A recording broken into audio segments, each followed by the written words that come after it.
I never thought my own blood would become my greatest enemy, but there I was, turning 52 years old, sitting in my own living room, while my daughter Madison stood in front of me with a smirk on her face that I'd never seen before. The kind of smirk that said she had power over me, and she was about to use it without any hesitation. The morning had started like any other birthday.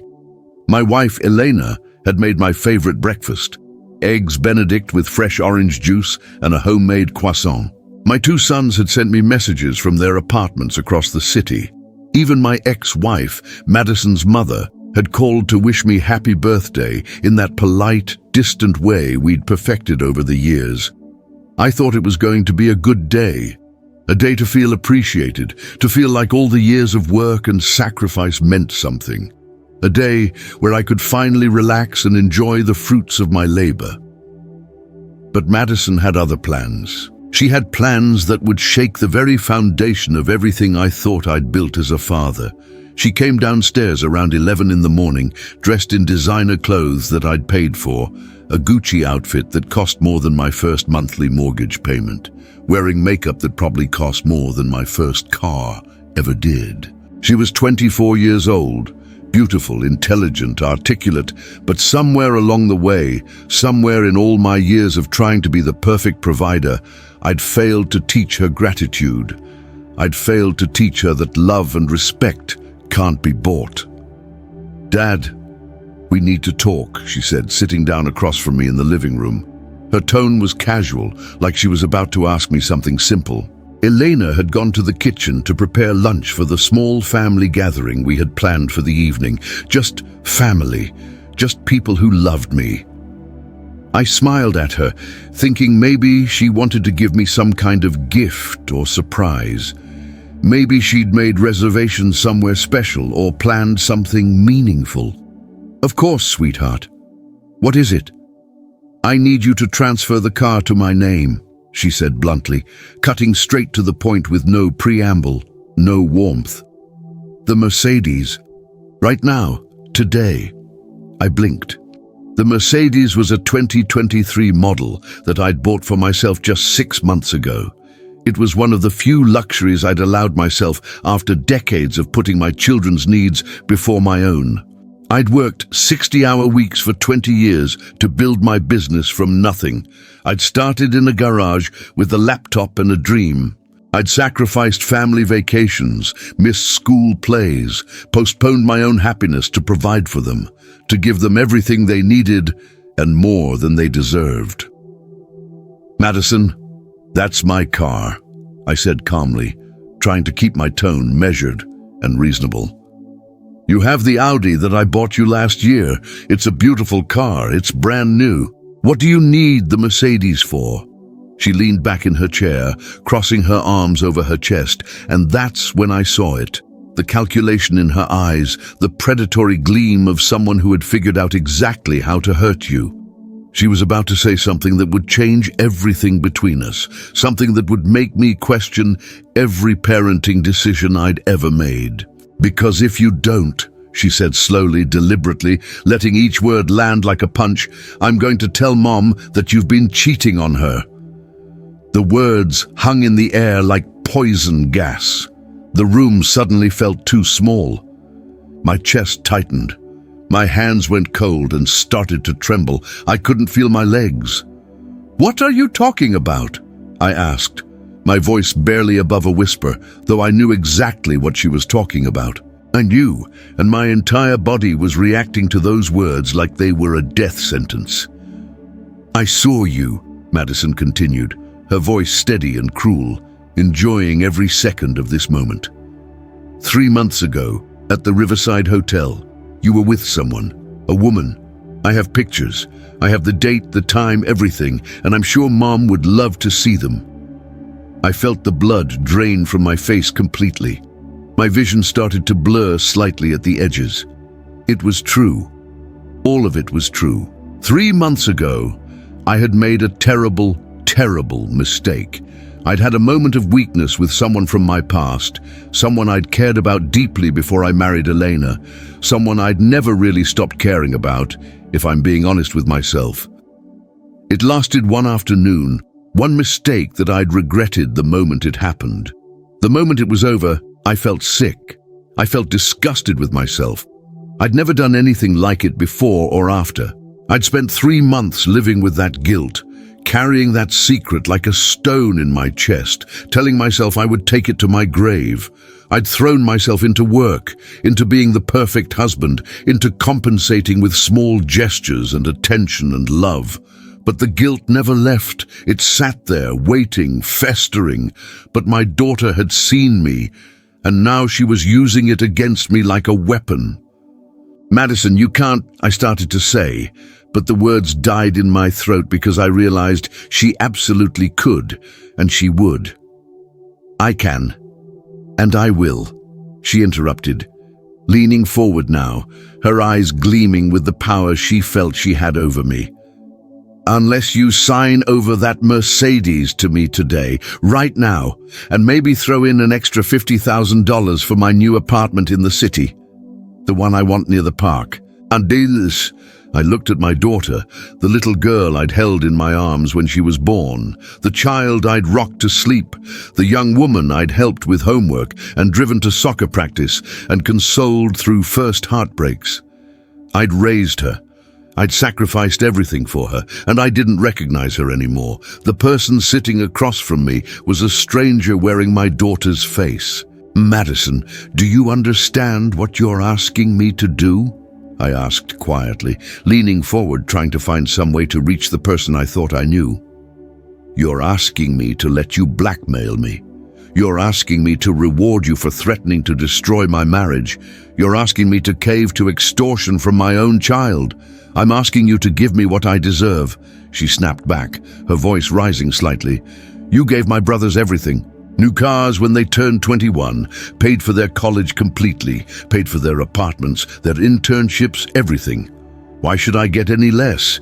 Why do they get treated like princes while I get scraps?" But that wasn't true, and she knew it. I had given Madison everything. I'd paid for her Ivy League education at a school that cost $60,000 a year. I'd bought her a car when she turned 18, not 21. I'd funded an apartment for her in a safe neighborhood. I'd funded her shopping habits, her vacations, her lifestyle. I'd given her everything except a Mercedes that was brand new and legally mine, purchased with money I'd earned through decades of hard work. "Your brothers didn't ask me like this," I said, my voice breaking slightly. "They appreciated what they received. They thanked me. They built their own lives on top of what I gave them. They didn't use manipulation or threats." Madison stood up abruptly. Her jaw clenched so tight I could see the muscles working. "So that's a no." "That's a no," I confirmed, and I could see the anger building in her like a storm cloud. She looked at me like I was the worst person in the world, like I was the one who'd done something wrong. "Fine," she said coldly, "then I guess Mum's going to have a very interesting birthday phone call with you. I'm sure she'll love to hear about your little hotel rendezvous. I'm sure she'll love seeing the pictures. I'm sure your marriage will survive finding out that her husband is a cheater." She turned to walk away, moving toward the door with purpose, and I called out to her desperately, "Madison, wait!" She stopped, turning back to face me, her hand on the doorframe. "If you do this," I said, my voice breaking with emotion, "if you tell your mother because I won't give you that car, then you need to understand something very important. I will love you. I will always be your father. I can't stop that even if I wanted to, but I won't trust you. And I won't help you the same way I've been helping you. Not anymore. This stops today." She laughed. Actually laughed. And it was the coldest sound I'd ever heard come from my own child. It was a laugh without warmth, without humanity, a laugh that told me everything had changed between us. "Love doesn't pay bills, Dad," she said cruelly. "And trust? You've already broken that by cheating on Mom. You're a hypocrite." She left the room, and I sat there in the silence of my living room, my hands shaking, feeling like the ground beneath me had cracked open. I'd spent my entire adult life trying to be a good father. I'd sacrifice my own dreams, my own happiness, my own peace of mind. I'd done everything I could think of to give my children a better life than I'd had. And somehow, I'd raised a daughter who would use my worst moment against me for material gain. Ilona came back into the room with a cake she'd made from scratch that morning. My favorite, chocolate with raspberry filling and dark chocolate shavings on top. She was smiling, excited about the evening ahead, humming softly to herself. She had no idea what had just transpired in this room. She had no idea that her stepdaughter was threatening to blow apart our marriage unless I gave her a car. She had no idea that the man she'd chosen to spend her life with was about to tell her something that would change everything. I looked at my wife, at the woman I'd been married to for 12 years, at the person who'd stood by me through everything, and I made a decision in that moment that would define the rest of my life. I was going to tell her the truth, not because Madison had forced me to, but because I couldn't live this way anymore. I couldn't live under the thumb of my own child's blackmail. I couldn't let Madison think for 1 second that this kind of behavior was acceptable or that it would work. And I couldn't let Eleanor be blindsided by someone else telling her. She deserved to hear it from me. But more than that, I realized something in that moment that changed my entire perspective on everything I'd done as a father. I'd spent so many years trying to be the kind of father who gave his children everything, that I'd forgotten to teach them the most important thing, that love, respect, and family can't be bought or sold or negotiated. They have to be earned, and they have to be valued. Madison was about to learn that lesson the hard way, and I was about to learn that sometimes being a good father means making decisions your children won't understand or like. After Elena left the living room to finish preparing lunch, I sat alone with my thoughts for what felt like an eternity. My mind was racing at 1,000 miles per hour. The secret I'd been carrying for 3 months suddenly felt like a weight that was going to crush me under its pressure.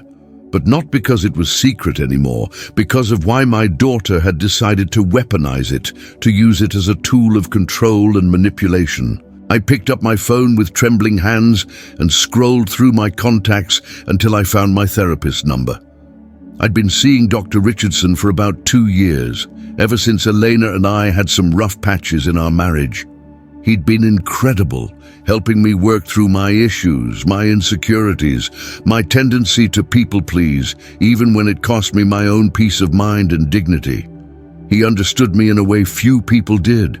I called him. It went to voicemail at first, but he called me back within 5 minutes. Dr. Richardson was old school like that. He actually cared about his patients. "Michael," Dr. Richardson answered when I called back, "is everything okay? You never call me outside of sessions." "No," I said simply, my voice shaking. "I need to tell my wife something that's going to hurt her very much. And I need to know how to do it in a way that doesn't destroy us completely. I need your help." There was a pause on the other end of the line as he processed the weight in my voice. "Tell me what happened," Dr. Richardson said. And I did. I told him everything with brutal honesty, about the mistake I'd made 3 months ago with someone from my past, about how it lasted one afternoon, and how I'd regretted it immediately. I told him about Madison's blackmail, about how she was using my infidelity as leverage to get material possessions, about how my own daughter had decided to weaponize my weakness for her own gain. "Michael," Dr. Richardson said carefully after I'd finished, "you made a mistake, a serious one, a violation of trust that will take time to heal. But you're making the right choice now by deciding to tell Elena the truth instead of being manipulated by your daughter. That takes courage. That takes integrity. It doesn't feel courageous," I said, and I could hear the desperation in my own voice.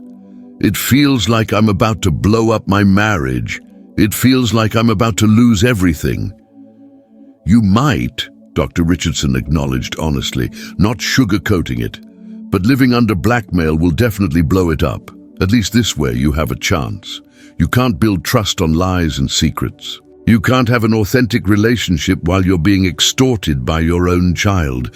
The foundation is already compromised. You need to tear it down and rebuild it with honesty. After we hung up, I sat with that truth for a while, letting it settle into my bones. I thought about Elena, about how she'd supported me through building my business from nothing, through raising 3 children with me, through all the ups and downs of a long marriage. I thought about how much I loved her, and how terrified I was of losing her over my own stupidity. But I also thought about Madison. I thought about how I'd raised her to believe that her wants came before other people's well-being. I thought about how I'd taught her through my actions that love meant giving everything you had, no matter the cost. And now she was using that against me like a weapon, turning my own generosity into a tool of manipulation. I thought about my legacy as a father. What did I want my children to learn from me? That you can threaten people you love and they'll cave, that extortion works, that money matters more than integrity. That's not the legacy I wanted to leave. Around 2 o'clock in the afternoon, I asked Elena to come sit with me in the study. I closed the door behind us carefully, and I could see the confusion on her face immediately. "What's going on?" she asked, concern creeping into her voice. "You look terrible. Are you sick? Is it your heart?" "I am terrible," I said, gesturing for her to sit down, "and I need to tell you why. I need to tell you something that I should have told you 3 months ago, and I'm sorry for waiting this long." What came next was one of the hardest conversations of my life. I told Elena about the mistake I'd made 3 months ago. I told her about the woman, that it was someone from my past, someone I'd cared about before I married her. I told her about the afternoon, about the moment of weakness, about how I'd regretted every second of it from the moment it ended. I watched her face go through every emotion imaginable: shock, hurt, anger, betrayal, confusion. I watched the light in her eyes dim as she processed what I was telling her. "I should have told you immediately," I said. "There's no excuse for waiting this long. I was a coward. I was afraid of losing you, so I tried to hide it instead of facing it. That was wrong." She didn't say anything for a long time. She just sat there, staring at me like I was a stranger, like she didn't know who I was anymore. "Why are you telling me this now?" she finally asked, her voice quiet and hollow. "After 3 months? Why didn't you tell me when it happened?" "Because our daughter is blackmailing me," I said, and I watched her eyes widen in shock. "She saw me at the hotel that day. She has pictures, and she's demanding that I give her the Mercedes and $50,000, or she's going to show you the pictures and tell you about it." Elena's eyes widened further, if that was even possible. "She's what? She's blackmailing you?" "She's blackmailing me," I confirmed. "Her own father. She's using my infidelity to extort me for money and possessions. And I told her no, Elena. I said no to my own daughter." I could see Elena processing this, trying to understand how her stepdaughter, a girl she'd helped raise and supported, a girl she'd treated like her own, could do something so cruel, so calculated, so cold. "I didn't give her what she wanted," I continued, my voice steady now, having made the decision to be completely honest. "I told her no, and I'm telling you the truth now on my birthday, because I realize that I can't fix what I did by hiding it. I can only move forward by being honest with you, by putting our relationship on solid ground, by refusing to let my daughter manipulate both of us." Elena stood up and walked to the window slowly, like she was moving through water. She stood there for a long time, not saying anything, just staring out at the garden we'd spent years cultivating together. I watched her shoulders shake slightly, and I knew she was crying, though she made no sound. "I don't know what to say," she said finally, turning back to face me. Her voice was broken. "I don't know if I can forgive this. I don't know if I can look at you the same way." "I know," I said, "and I understand. I wouldn't forgive me either. All I can tell you is that I'm sorry, and I want to work on this with you, if you'll let me. I want to rebuild this. I want to earn your trust back." What happened next was unexpected. Elena didn't leave. She didn't rage at me or scream or throw things. She didn't file for divorce or tell me to get out of the house. Instead, she sat back down heavily, like her legs had given out, and we talked. We talked for 3 hours about my infidelity, about my insecurities, about the reasons I'd made the choice I'd made, about what it would take to rebuild the trust between us. She asked hard questions. She cried. She yelled. She processed her pain out loud. "We're going to need couples counseling," Elena said firmly, her voice taking on a steely resolve. "Real, intensive counseling, not once a week, more than that. And Michael, if this happens again, if you ever do this again, we're done. I won't stay in a marriage with someone I can't trust. I won't do it." "I understand," I said. "And I don't want to do this again. I don't want to live like this, carrying secrets, feeling guilty, afraid. I want to be the man you married. I want to be better. I want to be worthy of you." We held each other for a long time after that, and it felt different than before. It felt like we were starting over, rebuilding from scratch, deciding whether we could make it work. But then, after we'd talked everything through, after Elena had cried and I had cried, after we decided to move forward together and face this head-on, I had to address the other problem, Madison. That evening, when Madison came downstairs for the birthday dinner, I asked her to meet me in my office before we ate. She came in with that same smirk on her face, like she thought she'd won, like she thought I was going to cave and give her what she wanted. "I told Mom," I said without preamble, without build-up, just laying it out there. The smirk disappeared from her face immediately. "You what?" "I told her about the hotel. I told her about my mistake. And I told her that you were blackmailing me." Madison's face went white. She looked like she might be sick. "You had no right." "I had every right," I interrupted, my voice calm but firm. "Madison, do you understand what you are asking me to do? You are asking me to reward you for threatening my marriage. You are asking me to pay for your silence. That's extortion. That's illegal. But more than that, it's cruel. It's cruel to me, and it's unforgivable to Elena. She's not even my real mother." Madison spat out, her voice rising. "Why do you even care what I think?" And there it was, the real issue. The thing that had been festering beneath the surface all this time, the thing I should have addressed years ago. "Elena raised you," I said quietly, my voice steady. "She's been your stepmother since you were 12 years old. She loved you, supported you, helped you become the woman you are today. She treated you like her own daughter, and you were willing to hurt her to get a car. Because you always loved her more than you loved me," Madison said, her voice cracking slightly, and I could see the hurt beneath the anger. "You were always more available to her, more interested in her life, more—" "That's not true," I said firmly, and I realized she actually believed this. "I love you, Madison. I have always loved you. But love doesn't mean giving you everything you want. Love means raising you to be a good person. And somewhere I failed at that, but we're going to fix it now." I stood up and looked at my daughter, really looked at her, and I made a decision in that moment that would change both of our lives. "I'm going to pay for you to see a therapist," I said. "A good one. Someone who can help you understand why you felt the need to do this, why you felt like you had to resort to blackmail to get my attention. And I'm going to set some boundaries with you going forward. You're 24 years old. You're an adult. You need to start building your own life independent of me."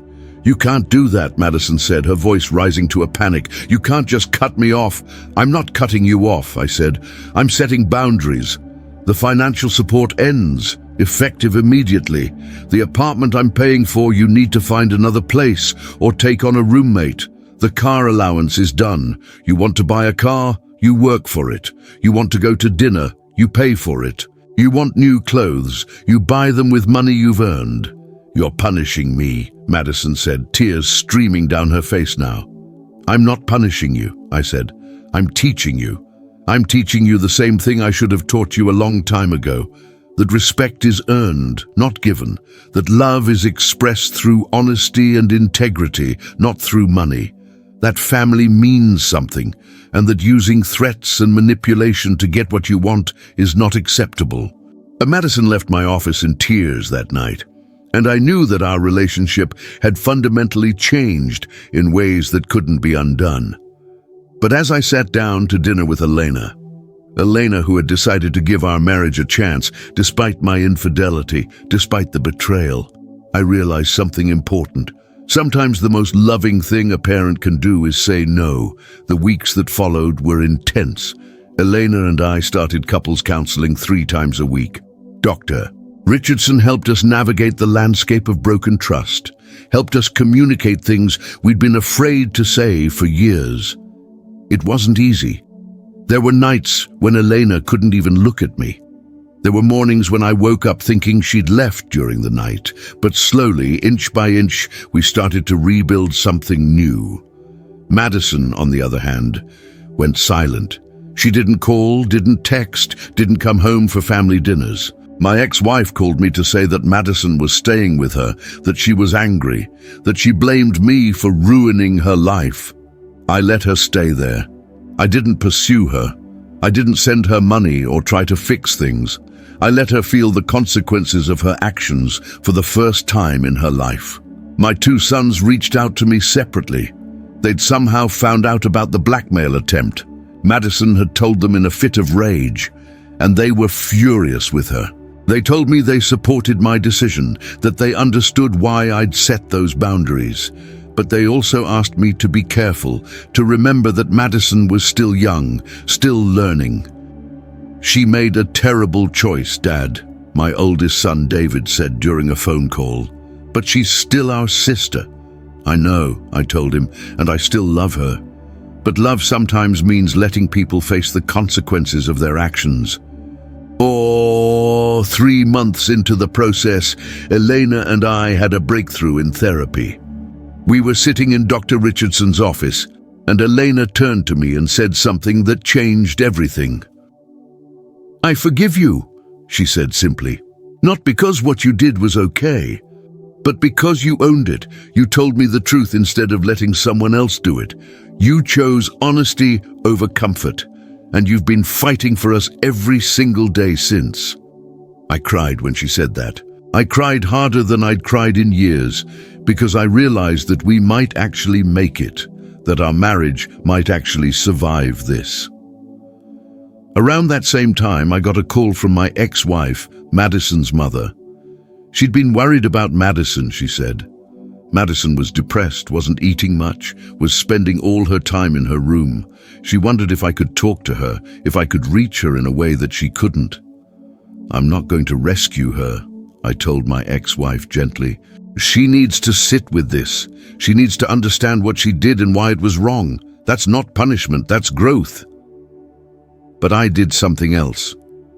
I reached out to Madison through text and asked if she'd be willing to meet me for coffee. I didn't pressure her. I didn't demand anything. I just asked, and to my surprise, she said yes. We met at a small cafe near her mother's house on a Saturday morning.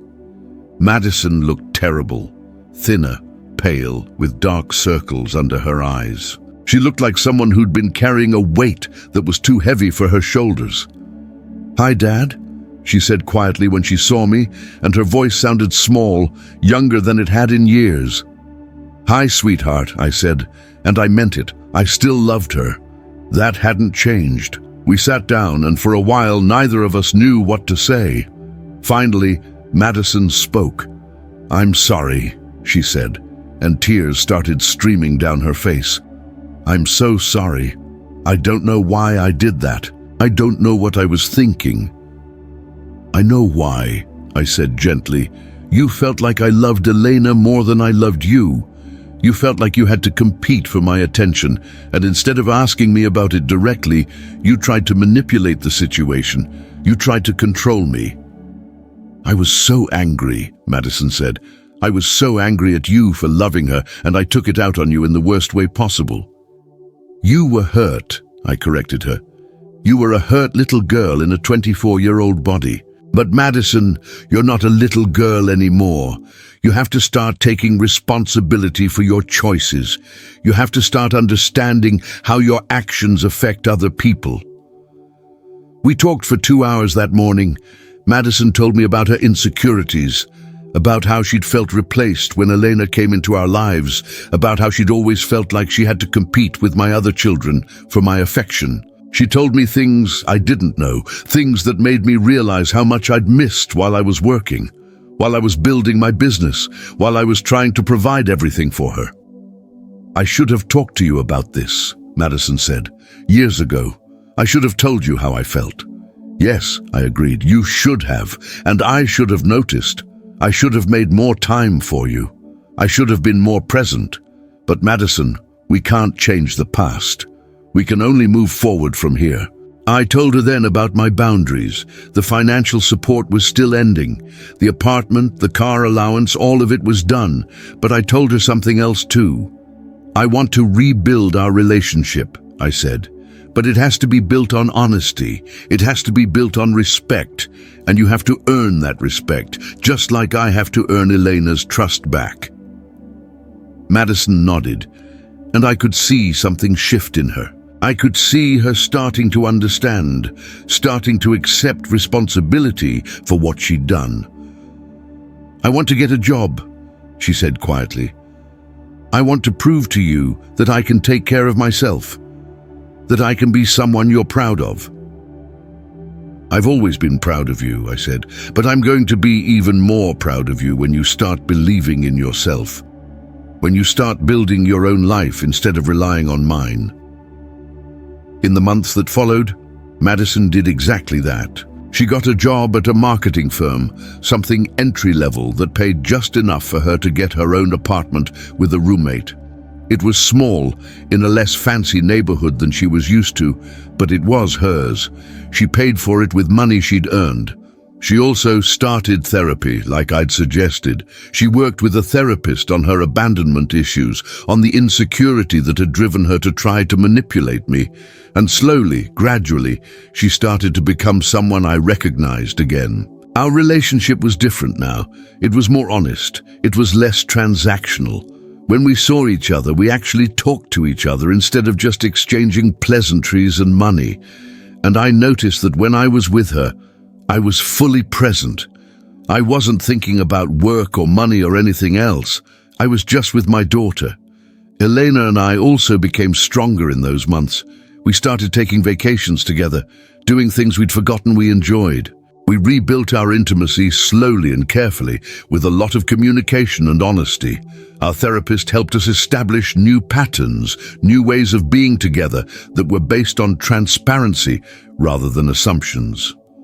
One day, about 8 months after my birthday, Elena and I were sitting on the porch of our house, watching the sunset. She reached over and took my hand. "I'm glad you told me," she said. "I know it was hard. I know it was scary, but I'm glad." "So am I," said, "even though it was the hardest thing I've ever done." "You know what the hardest part was for me?" Elena asked. "It wasn't the infidelity. It was the fact that Madison tried to use it against you. It was the fact that someone you love so much was willing to hurt you that way." "I know," I said, "but I think she's learning. I think she's understanding what it means to be part of a family, real family, not the transactional thing we had before." Elena squeezed my hand, and we sat there in silence, watching the sky change colors as the sun disappeared behind the trees. And I realized that sometimes the worst moments of your life can become the catalyst for the best changes. Sometimes you have to hit rock bottom before you can start climbing back up. And sometimes, if you're willing to be honest and vulnerable and work for it, you can actually build something better than what you had before. A year after my birthday, I was sitting in my office when my phone rang. It was Madison. She'd gotten a promotion at her job, a real one, earned through hard work and dedication. She was calling to tell me before she told anyone else. "Dad, I got senior marketing coordinator, she said, excitement filling her voice in a way I hadn't heard in years. They're giving me a team, and the salary increase is enough that I can move to a better apartment. I did it myself, no help from you. I'm so proud of you, Madison, I said, and I meant every word. I'm so incredibly proud of who you're becoming. After we hung up, I sat in my office and thought about the journey we'd all taken. A year ago, I was a man living under the weight of secrets and guilt. I was a man who'd made a terrible mistake and tried to hide it. I was a man who'd raised a daughter without teaching her the most important lessons about integrity and respect. But I was also a man who'd been brave enough to face the truth. I was a man who'd been willing to set boundaries with his own child, even when it cost him. I was a man who'd fought to rebuild his marriage when it would have been easier to give up. Elena came into my office and kissed the top of my head. She did this often now, small gestures of affection that showed me she was choosing to love me every single day. Who was on the phone? She asked. Madison, I said. She got promoted. Elena smiled. That's wonderful. She's going to be incredible at her job. She's so much more confident now. She is, I agreed. Do you know what I think did that? What? Elena asked, sitting down in the chair across from me. Letting her fail, I said. Letting her experience the consequences of her actions. Not rescuing her, not enabling her, just letting her learn and grow on her own terms. Elena nodded. That took a lot of strength. A lot of parents wouldn't have been able to do that. I almost didn't, I admitted. I wanted to fix it. I wanted to make it all okay, but I realized that wouldn't have served her. It would have just taught her that she could manipulate people and get away with it. That evening, I called both my sons and invited them, along with their families, to a dinner at our house. I also called Madison and asked if she could come. I wanted to do something I should have done a long time ago. When everyone arrived, we sat down around the table and I stood up. I want to say something, I said. A year ago, I made a mistake, a serious one. And that mistake led to some very difficult conversations and some very necessary changes in this family. I want to acknowledge that today because I think it's important that we all understand what happened and why it mattered. I looked at Elena and she squeezed my hand beneath the table. I cheated on Elena, I said, and I could see my children's reactions. They already knew, but hearing me say it out loud was different. I made a choice that betrayed her trust, and I spent 3 months hiding that choice instead of facing it. That was cowardly. I turned to Madison, and when you found out about that choice, you tried to use it to blackmail me. You tried to manipulate me into giving you things that I wasn't willing to give. And I said no. I set a boundary, and that boundary, as painful as it was, might be the best thing I've ever done for you. Madison's eyes were filled with tears, but she was listening. I realized, through all of this, that I'd been doing my children a disservice, I continued. I'd been giving you everything without teaching you what it means to earn something. I'd been rescuing you from every difficulty without letting you grow, and Madison, you experienced the consequences of that. You felt entitled to things that weren't yours, and when you didn't get them, you tried to take them through manipulation and threats. I'm sorry, Dad, Madison said, her voice breaking. I know you are, I said, and I forgive you. But more importantly, I want you to know that I'm proud of you. I'm proud of you for getting that promotion. I'm proud of you for building your own life. I'm proud of you for doing the work in therapy to understand yourself better. I looked at all 3 of my children then, at David and his family, at my middle son James and his girlfriend, at Madison. I want to be clear about something, I said. I love all 3 of you equally. I always have. and I'm going to keep loving you no matter what. But love doesn't mean enabling you. Love means sometimes saying no. Love means setting boundaries. Love means letting you experience the natural consequences of your choices so that you can grow into strong, independent adults. We had dinner that night, and it was different than family dinners had been before. There was more honesty. There was more real conversation. There were fewer pretenses, fewer surfaces-level interactions. There was just family, real, messy, complicated family. After everyone left, Elena and I cleaned up the kitchen together. She washed dishes while I dried them, just like we'd done countless times before. But it felt different now. Everything felt different. "You've changed," Elena said as she handed me a plate to dry. "We've all changed," I said. "That's the thing about going through something like this. It changes you. It changes all of you." "For the better?" Elena asked. "For the better," I confirmed. 2 years after my birthday, Madison sent me an invitation. She was getting married. The man's name was Robert, and he worked in finance. He seemed like a good guy when I met him. Kind, respectful, the kind of person who looked at my daughter like she was the most important person in the world. At the wedding, I gave a speech. I talked about how proud I was of Madison, about how she'd overcome her challenges and built a beautiful life. I talked about how she'd learned the importance of hard work and integrity. I talked about how she'd become the kind of woman who was worthy of being loved the way Robert loved her. "Madison," I said, looking directly at my daughter in her wedding dress, "you've taught me as much as I've taught you. You've taught me about courage. You've taught me about growth. And you've taught me that sometimes the most important thing a parent can do is step back and let their child become who they're meant to be." Later that night, after the reception, Madison found me on the terrace. She was still in her wedding dress, and she looked beautiful, happy in a way that was genuine and deep. "Thank you," she said, hugging me tightly. "Thank you for not giving up on me. Thank you for loving me enough to say no.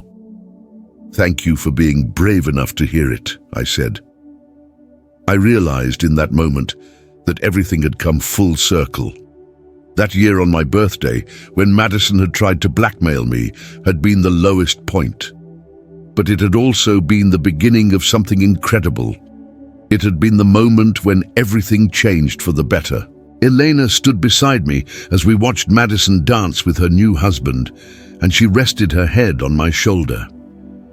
"Look at her," Elena said softly. "She's so happy." "She is," I agreed, "and she earned it, every bit of it." That night, as we drove home from the wedding, I thought about the man I used to be. I thought about how I'd tried to buy love with money and material possessions.